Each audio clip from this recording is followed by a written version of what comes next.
जितना ज्ञानी पंडित बन जाओ, कितने ही पढ़े लिखे बन जाओ, लेकिन जो अक्ल है वो आपको बेवकूफ़ बनने के बाद ही आएगी। ऐसा होता है।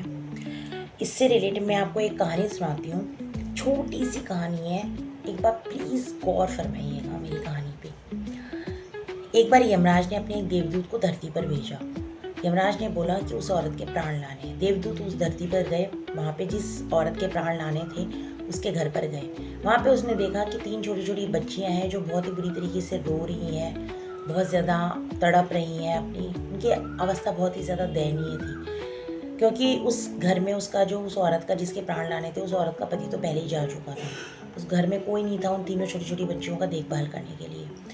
तो देवदूत ने सोचा कि अगर मैं इसके प्राण ले जाऊंगा तो फिर इन बच्चों की देखभाल कौन करेगा। तो देवदूत वापस चले गए यमराज के पास में और उन्होंने यमराज जी को जाके बोला कि अगर मैं इस औरत के प्राण ले लूँगा तो फिर है ना इन बच्चियों का देखभाल कौन करेगा। तो यमराज ने बोला कि तुमने आज एक बहुत बड़ी गलती कर दी है। तुमने भगवान के न्याय पे शक किया है, तो तुम्हें इसका फल तो भोगना ही पड़ेगा। ठीक है, तो तुम उसी जगह पे, उसी धरती में, उसी शहर में जाओ जहाँ से तुम अभी आए हो। वहाँ पे जब तक तुम अपनी 3 बेवकूफ़ियों पर हंस ना लो तब तक तुम वापस नहीं आओगे। ठीक है। यमराज ने उस देवदूत को उसी शहर में पटक दिया। अब वो जो देवदूत था वो बहुत ही दयनीय अवस्था में एक कोने में पड़ा हुआ था, एकदम फटे हाल कपड़े, एकदम जैसे भिखारियों जैसी हालत ऐसे। ठीक है। तो वहीं से एक मोची आ रहा था। मोची ने देखा कि एक आदमी कोने में पड़ा हुआ है और उसकी अवस्था तो मुझसे भी ज़्यादा ख़राब है। तो वो जो मोची था ना, वो कुछ पैसे लेके आया था अपने साथ में, अपने बच्चों के गर्म कपड़े और कंबल खरीदने के लिए, क्योंकि उस समय सर्दी का टाइम था।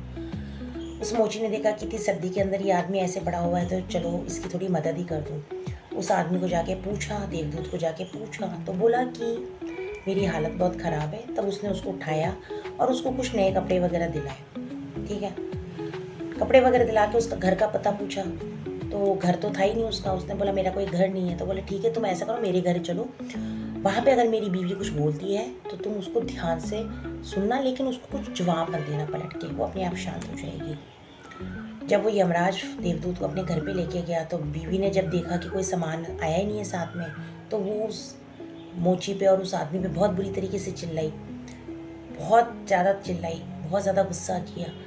उसके बाद में वो देवदूत उसकी चीज़ को देख के कि बहुत ज़ोर से हंसा। उसने देवदूत ने क्या सोचा कि मैं चाहूँ तो अभी तुम्हारा घर एकदम रुपयों पैसों से भर दूँ, लेकिन तुमको पता ही नहीं है कि तुम्हारे घर में आया कौन है। तो वो उस बेवकूफ़ी पर अपनी एक बेवकूफ़ी उसने कर ली, उस पर हंसा। ठीक है। अब वो मोची के साथ में काम करने लग गया। देवदूत ने इतना अच्छा मोची वाला काम सीख लिया कि उसने पूरे शहर के अंदर एकदम एक प्रसिद्धि प्राप्त कर ली, बहुत ज़्यादा फेमस हो गया, बहुत ज़्यादा प्रसिद्ध हो गया।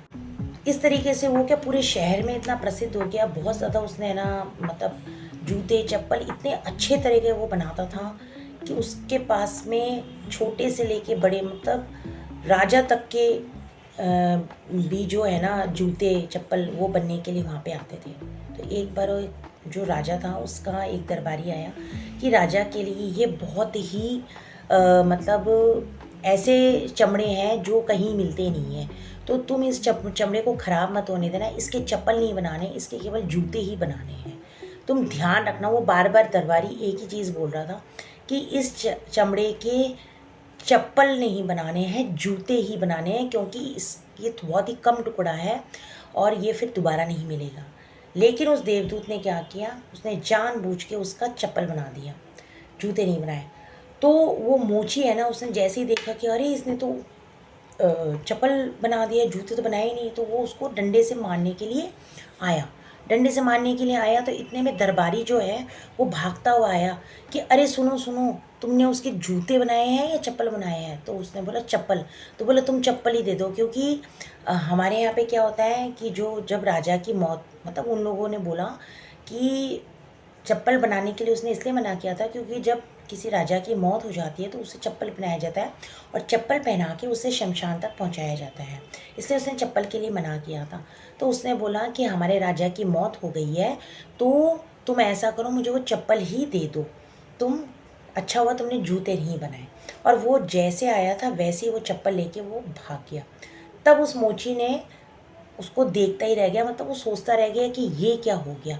तब वो देवदूत जो है वो दूसरी बार अपनी इस बेवकूफ़ी पर बहुत ज़ोर से हंसा।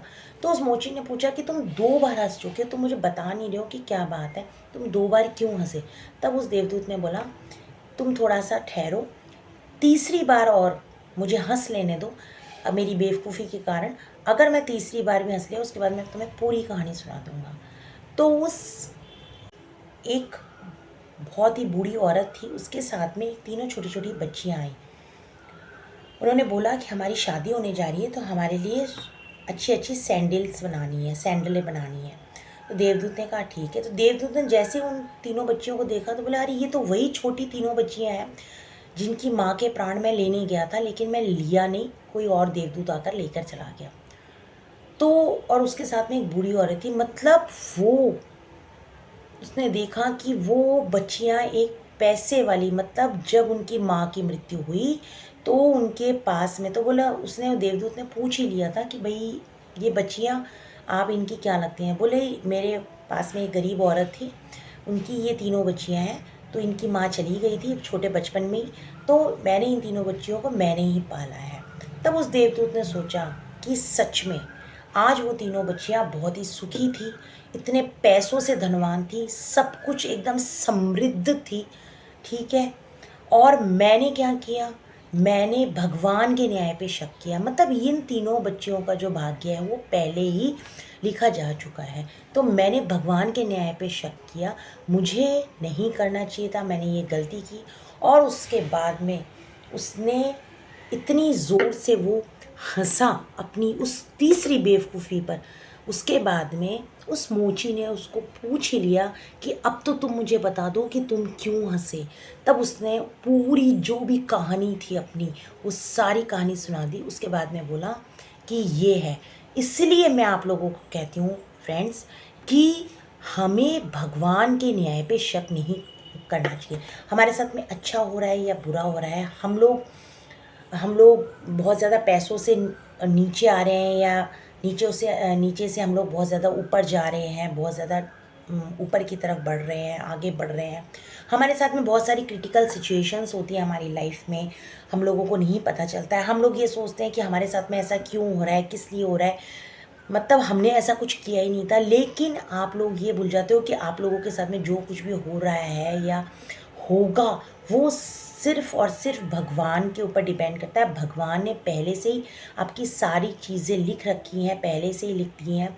जब आप लोग पैदा होते हो उसी समय, जब बच्चा 6 दिन का होता है तभी उसका भाग्य लिख दिया जाता है।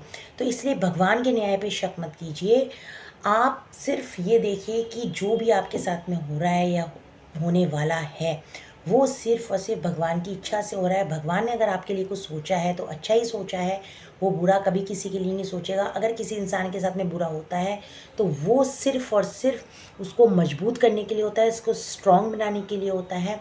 इसलिए भगवान की मर्ज़ी पर कभी शक नहीं कीजिए, जैसा चल रहा है उसको चलने दीजिए, उसको चलाइए और भगवान के ऊपर विश्वास कीजिए, उसके ऊपर बिलीव कीजिए, क्योंकि उसने जो भी कुछ सोचा है आपके अच्छे के लिए सोचा है, आपका बुरा नहीं सोचा है। जय श्री श्याम।